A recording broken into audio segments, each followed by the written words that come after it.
بلا نقاشه بلا بحثه بلا پوښتنې چې کله او څنګه، او دا یې هم ونه پوښتل چې څنګه دین دی او د کوم راغلی دی. هیڅ پوښتنه یې هم ونه کړه. د اولي لحظې څخه صدیق دا ولې؟ ځکه ابو بکر صدیق رضی الله تعالی عنه رسول الله صلی الله علیه و آله وسلم پیژندی، اخلاق، امانت او صداقت یې پوره ورته معلوم و او په هدي چې د صلی الله علیه و آله وسلم هیڅ کله مخالفه خبره او درواغ نه وای. پس له دې څخه چې ابو بکر رضی الله تعالی عنه په اسلام مشرف سو، فورا یې په تبلیغ او دعوت شروع وکړ. څرنګه چې ابو بکر صدیق رضی الله تعالی عنه د الفت او محبت خاوند وو، پوست او نرم سړی وو، ښه اخلاق یې درلوده، نو د قوم خلق به د علم او تجارت او د شو اخلاق په سبب ورته راتله، او د هم د هغو کسانو په دعوت شروع وکړه چې د هم نشینه او مجلسانو. د رضی الله تعالی عنه په دعوت سره په اول ورځو کې دغه کسان مسلمانان شو: عثمان ابن عفان الاموي، زبير ابن العوام الاسدي چې ځوان او د شپاړو سکلو وو، عبد الرحمن ابن عوف، سعد ابن ابي وقاص چې د رسول الله صلی الله علیه و آله وسلم د ماما زوی دی، طلحه ابن عبید الله. دا ټول د حضرت ابو بکر صدیق رضی الله تعالی عنه د دعوت په واسطه مسلمانان شوي دي. دغه اته نفره د اسلام اوله ډله او د محمدي دعوت اول ګلان دي. دا کار د واقعي او صادق مسلمان دی. کوم وخت چې ایمان راوړي په هغه لحظه په دعوت شروع وکړه چې دا د ابو بکر صدیق رضی الله تعالی عنه صدق او تصدیق دی، او دی رضی الله تعالی عنه تر ټول امت غوره او بهتر دی. رسول الله صلی الله علیه و آله وسلم د په باره کې فرمایي: لو وزن ایمان الامه بایمان ابي بکر لرجح ایمان ابي بکر. یعنی که د ابو بکر ایمان د ټول امت د ایمان سره وتلل سي، د ابو بکر ایمان به پر درون سي. او رسول الله صلی الله علیه و آله وسلم فرمایي: والله ما وطئ الارض بعد الانبیاء خیر من ابي بکر. یعنی والله پس له انبیاء څخه تر ابو بکر ښه او بهتر پر مځکه نه دی ګرځېدلی. پس له انبیاء څخه ښه او بهترین د خلقو ابو بکر صدیق رضی الله تعالی عنه دی. ورو دا د صدیق اکبر مقام او درجه ده، او دا یې فداکاری و چې د اسلام په شروع او ابتدا کې یوازې د دعوت لپاره دغه خدمت وکړي، چې د 10 مبشرو څخه 15 نفرو د رضی الله تعالی عنه پر لاس ایمان راوړی دي، او د هغو کسانو څخه چې په شروع کې په اسلام مشرف شوي دي د ځینو نمونه په داسې ډول سره دي: بلال ابن رباح الحبشي، او د دې امت امین ابو عبیده عامر ابن الجراح، ابو سلمہ ابن عبد الاسد، ارقم ابن ابي الارقم، عثمان ابن مزعون، او د دوه ورونه قدامه او عبد الله، عبیده ابن الحارث ابن المطلب، سعید ابن زید، او د شده فاطمه بنت الخطاب چې د عمر ابن الخطاب رضی الله تعالی عنه خور ده،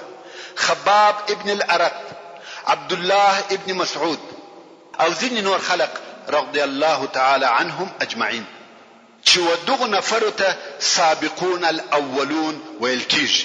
دغه ذکر سوي خلق په پټه مسلمانان سوي و، او رسول الله صلی الله علیه و آله وسلم به په پټه سره یو ځای کول او دین به ورشاوه.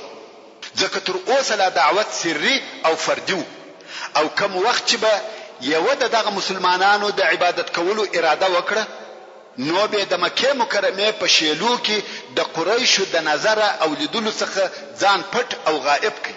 هلته به په پټه سره د خپل رب عبادت کاوه، او بیا چې دغه مسلمانانو شمیر و 10 نفر ته ورسېدي چې په دې عادت کې نر او ښځې دواړه داخل و، بیا نو رسول الله صلی الله علیه و آله وسلم د دوی د اجتماع او تعلیم د پاره د دوی څخه د یو نفر کور اختیار کړي، چې دا کور د ارقم ابن ابي الارقم ویل دلته به د تعلیم او ارشاد د پاره سره یو ځای کیږي، او د سوره المدثر تر نزول وروسته پر لپسې وحی نازلې ده، چې دغه وخت نازل شوي آیاتونه د نفس پر پاکی او د ګناهو پر پرېښولو مشتمل و.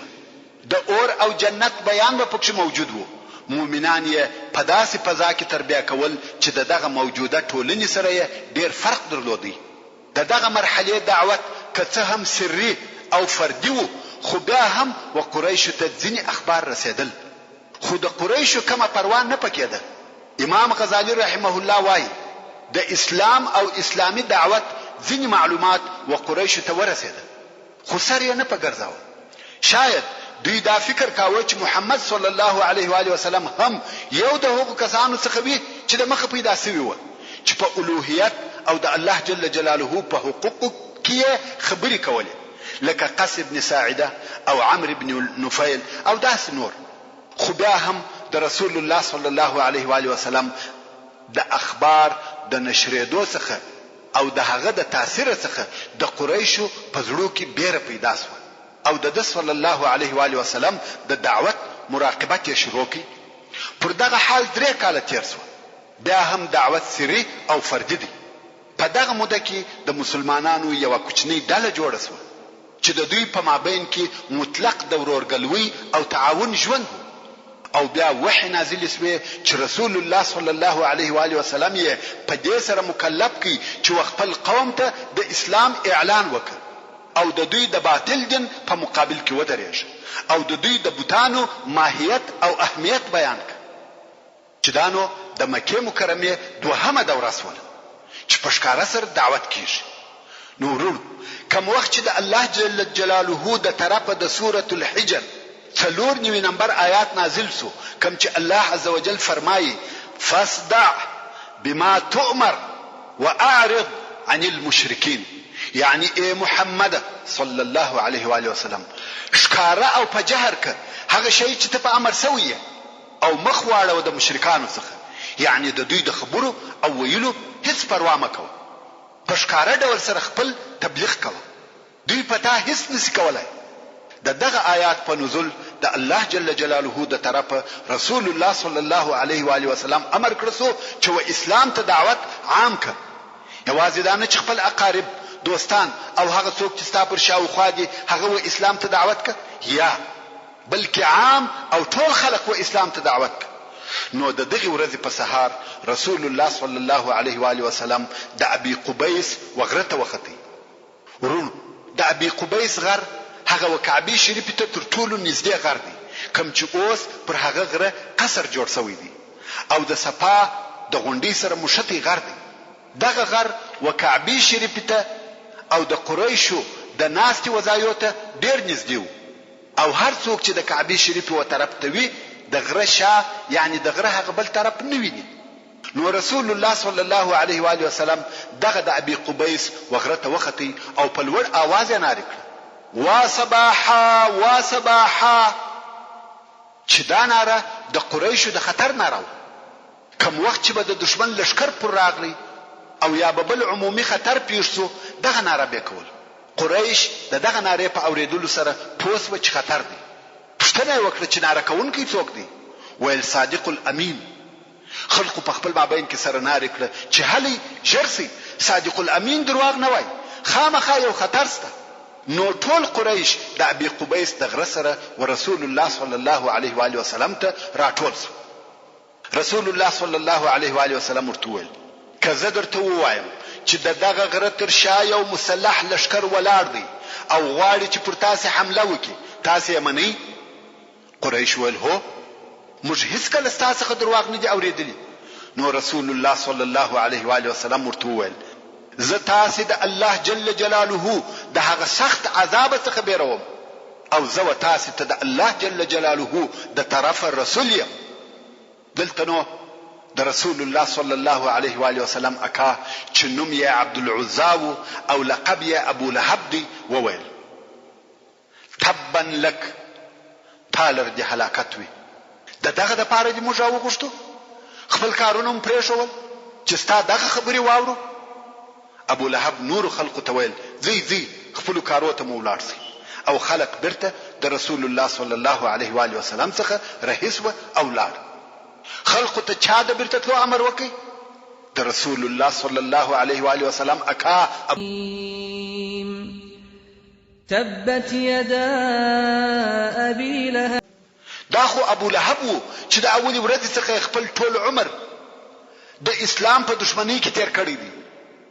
محترم ورونو، زموږ د بحث پاتې حسابه ان شاء الله تعالی پراتونکي کې واوري. سبحان ربك رب العزة عما يصفون وسلام على المرسلين والحمد لله رب العالمين.